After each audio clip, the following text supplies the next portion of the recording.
அந்த வயதான கழுகு தன்னோட கூட்டுல படுத்திருந்தது. அந்த கழுகுக்கு 2 நாளா காய்ச்சல் இருந்தது.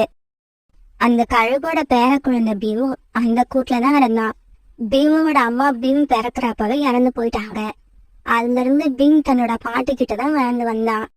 தன்னோட பாட்டி இப்படி படுத்திருக்கிறத பார்த்த பீமால கண்ணீர் மட்டும்தான் விட முடிஞ்சது, வேற எதுவும் செய்ய முடியல. இந்த கழுகு இப்படி காய்ச்சல்ல படுத்திருக்கிறது அந்த காட்டுல உள்ள எல்லா பறவைகளுக்கும் தெரியும். இருந்தாலும் யாரும் அந்த இடத்துக்கு வந்து கழுகுக்கு உதவி செய்ய நினைக்கவே இல்லை. ஏன்னா இந்த கழுகு வாலிப வயசுல அந்த காட்டுல இருந்த நிறைய பறவைகளை வேட்டையாடி கொண்டு தின்னிருந்தது. ரீட்டா, அந்த வயதான கழுகு 2 நாளா படுத்த படுக்கையா இருக்கு. பாவம், அதோட பேர குழந்தையும் அது பக்கத்துல உட்காந்து அழுதுகிட்டே இருக்கு. நீ கொஞ்சம் வரியா? அந்த கழுகுக்கு நாம போய் கொஞ்சம் உதவி செஞ்சுட்டு வருவோம். இங்க பாரு சோனா, தயவு செய்து என்ன அங்க கூப்பிடாத. அந்த கழுகு எங்க அப்பாவை என் கண்ணு முன்னாடியே கொண்டு தின்னுச்சு. அந்த காட்சி இன்னும் என்னோட மனசுலயே இருக்கு.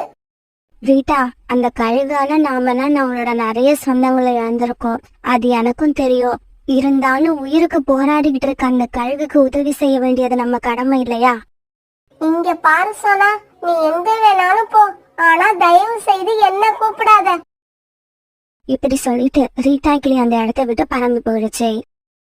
பிறகு சோனா குருவி மட்டும் காய்ச்சலுக்கான மருந்தையும் கொஞ்சம் பழங்களையும் எடுத்துக்கிட்டு கழுகோட கூட்டுக்கு பறந்து போச்சு. இங்க பாருங்க, எனக்கு தெரியும் நீங்களும் பசியில இருப்பீங்க, உங்க பேரனும் பசியில தான் இருப்பான். அதனால என்னால உங்களுக்கு மாமிசம் கொண்டு வர முடியாது. என்கிட்ட இருக்கிற பழங்களை தான் எடுத்துட்டு வந்திருக்கேன். அப்புறம் காய்ச்சலுக்கான மருந்து என்கிட்ட இருக்கு, அதை சாப்பிட நினைச்சீங்கன்னா உங்களோட வாயை கொஞ்சம் தரங்க. சோனா குருவி இப்படி சொன்னதும் பிறகு கழுகு மெதுவா வாயை திறந்தது. சோனா குருவி தான் எடுத்துட்டு போன காய்ச்சலுக்கான மருந்த கழுகோட வாயில 4 சொட்டு விட்டது. பிறகு கொஞ்ச நேரம் கண்ணு மூடிக்கிட்டே படுத்திருந்த அந்த கழுகு பிறகு தட்டு தடுமாறி எழுந்திரிச்சு உட்கார்ந்தது. குருவி, நீ மருந்து கொண்டு வந்து என் உயிரையும் காப்பாத்திட்ட, பழங்களை கொண்டு வந்து என் பேரனோட உயிரையும் காப்பாத்திட்ட. என்னோட உயிர் இருக்கிற வரைக்கும் உன்னை நான் மறக்க மாட்டேன். பிறகு சோனா குருவி அந்த இடத்த விட்டு பறந்து போயிடுச்சு. இந்த நிகழ்ச்சிக்கு அப்புறம் சோனா குருவி உணவு தேட அந்த மலைப்பகுதிக்கு எப்ப பறந்து போனாலும் தான் கையில கிடைச்ச பழங்களை கொண்டு போய் பீமுக்கு கொடுக்கறத பழக்கமும் வச்சிருந்தது. இப்படியே சில நாட்கள் நகர்ந்துச்சு.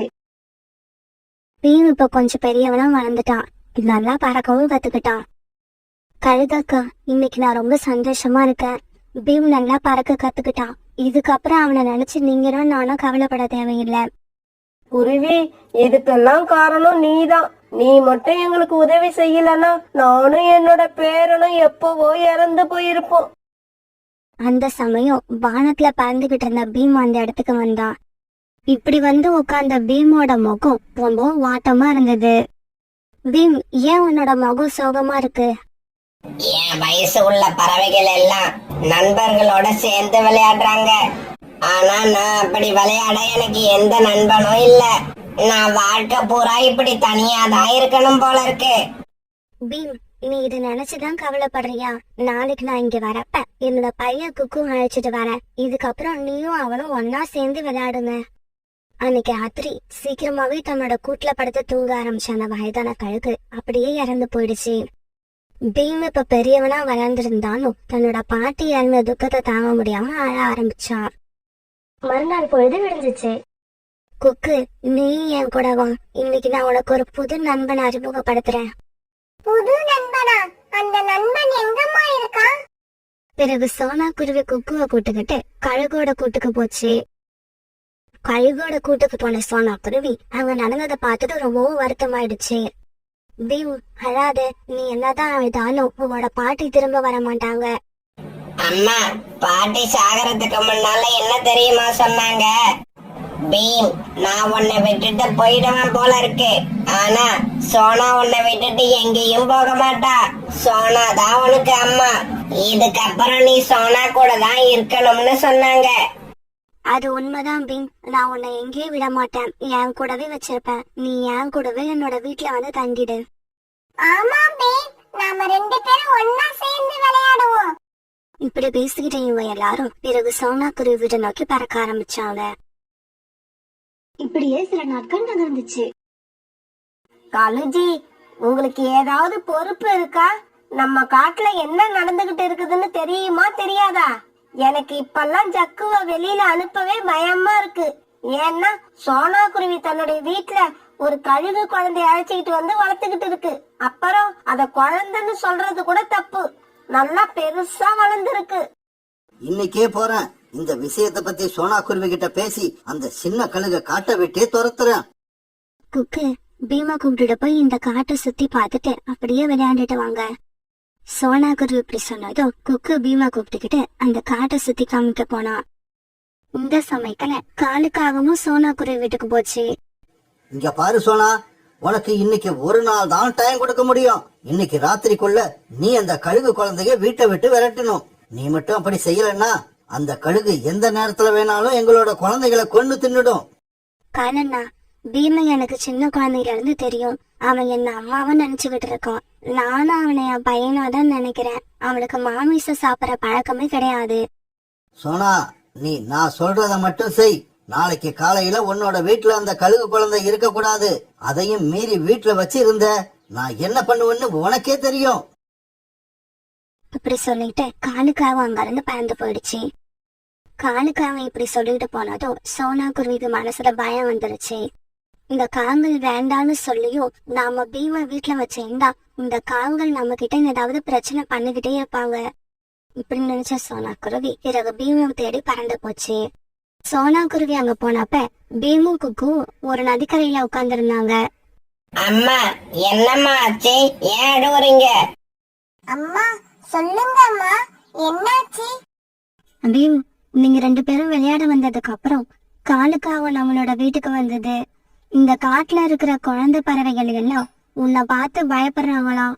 அதனால உன்னை உடனே வீட்டை விட்டு வெளியில அனுப்பணும்னு காலுக்காவும் என்னை மிரட்டிட்டு போயிருக்கு. அது சொன்னபடி செய்யலன்னா கண்டிப்பா எனக்கு ஏதாவது தொல்லை கொடுத்துக்கிட்டே இருக்கும். அம்மா, உங்களோட நிலைமை எனக்கு புரியுது. கவலைப்படாதீங்க, அழாதீங்க. உங்க கண்ல இருந்து கண்ணீர் வர்றதுக்கு நான் காரணமா இருக்க மாட்டேன். இனிமே நாம ஒன்னா இருக்க வேண்டாம். நான் இன்னைக்கே என் கூட்டுக்கு போயிடுறேன். அம்மா, பீமா பிரிஞ்சு என்னால இருக்க முடியாது. பீம் நம்ம வீட்லயே இருக்கட்டும். குக்கு, பீமை நம்ம வீட்டுல வச்சிருந்தா இந்த காட்டுல உள்ள எல்லா பறவைகளும் நமக்கு எதிரி ஆயிடுவாங்க. எல்லாரையும் எதிரி ஆக்கிட்டு நம்மளால எப்படி இந்த காட்டுல வாழ முடியும்? பிறகு பீம் பழையபடி தன்னுடைய கூட்டுக்கு பறந்து போனான். சோனா குருவியும் குக்குவும் அவங்களோட வீட்டுக்கு பறந்து போனாங்க. பாட்டி, சோனா அம்மா என் கூட கடைசி வரைக்கும் இருப்பாங்கன்னு சொன்னீங்களே. இல்ல பாட்டி, அவங்க என் கூட இருக்க முடியாது. அவங்க இருக்கணும்னு நினைச்சாலும் இந்த காட்டுல உள்ள பறவைகள் எங்களை பிரிச்சுட்டாங்க. இப்படியே சில நாட்கள் நகர்ந்துச்சு. ஒரு நாள் காங்களுடைய பையன் சாக்கு, புறாவோட பையன் ராஜி, ரீட்டாக்கியோட பையன் விட்டு இவங்க 3 பேரும் விளையாண்டுக்கிட்டு ஏற்கனவே கழுகு கூடு கட்டி வாழ்ந்த இடத்துக்கு வந்துட்டாங்க. அப்ப அந்த வழியா பறந்து வந்த 2 ஆந்தைங்க இத பார்த்துட்டு அங்க வந்து உட்கார்ந்தாங்க. என்னங்க, இப்பெல்லாம் என்னால வர வர வீட்டு வேலையே செய்ய முடியல. நம்ம வீட்டுல வேலை செய்யறதுக்கு இந்த மாதிரி சின்ன பறவைகள் கிடைச்சா நல்லா இருக்கும். நீ ஏன் கவலைப்படுற? இந்த பறவைகளை இப்பயே பிடிச்சு நம்ம குகைக்கு கொண்டு போயிடுவோம். அதுக்கப்புறம் நீ எந்த வேலையும் செய்ய தேவையில்லை. இந்த பறவைகளை வேலை வாங்கினா போதும். இப்படி சொன்ன அந்த ஆந்தை ஒரு பெரிய வலைய வீசி அந்த 3 பறவைகளையும் அதுல சிக்க வச்சிருச்சு. திடீர்னு வந்து விழுந்த வலைய பார்த்ததும் அவங்க 3 பேரும் பயந்து போயிட்டாங்க.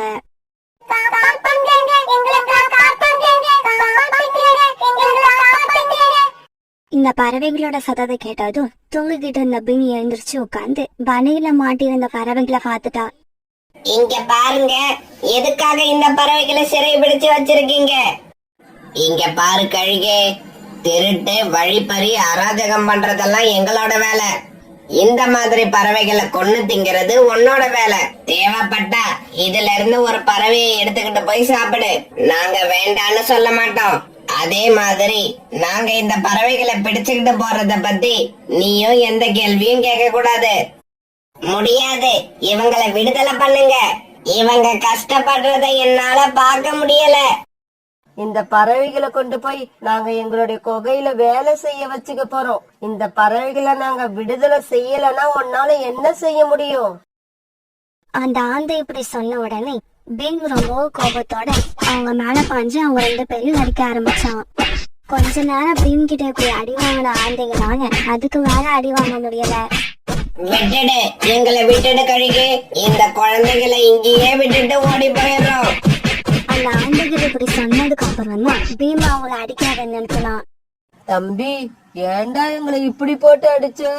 இந்த பறவைகளை நாங்க விடுதலை பண்ணலன்னா உன்னால என்ன செய்ய முடியும்னு நான் கேட்டேன்ல, அப்பவே என்னால உங்களை அடிக்க முடியும்னு சொல்லிருக்க வேண்டியது தானே? ஆமா, நீ அப்படி சொல்லியிருந்தா நாங்க இந்த குழந்தைங்களை விட்டுட்டு அடி வாங்காம ஓடி இருப்போம். இப்படி சொன்ன அந்த ஆந்தைகள் 2 பேரும் பிறகு அங்க இருந்து உயிர் தப்பிச்சு பறந்து போனாங்க. பிறகு பீம் அந்த 3 பறவைகளையும் கூப்பிட்டுக்கிட்டு காட்டுக்குள்ள பறந்து போனான். நடந்தது கேள்விப்பட்ட எல்லா பறவைகளும் ஒன்னா சேர்ந்தாங்க. காலுக்காகவும் ஓரிக்காகவும் பீம் கிட்ட வந்து அவங்க நடந்துகிட்ட விதத்துக்காக மன்னிப்பு கேட்டாங்க. பீம், என்ன மன்னிச்சிடு. நான் தான் என்னோட கணவரை தூண்டி விட்டு உன்னை சோனா குருவியோட வீட்டை விட்டு காலி பண்ண வச்சேன். பீம், இதுக்கப்புறம் நீ எங்களை விட்டு பிரிய தேவையில்லை. பழையபடி நீ எப்பவும் சோனா குருவி வீட்டிலேயே தங்கி இருக்கலாம். ஆமா, நீ எங்களோட எதிரி இல்ல, எங்க குழந்தைங்களோட நண்பன்.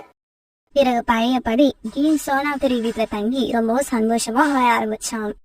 இப்ப பீமுக்கு குக்கு மட்டும் நண்பன் இல்ல, அந்த காட்டுல உள்ள எல்லா சின்ன பறவைகளுமே நண்பர்கள் ஆயிட்டாங்க.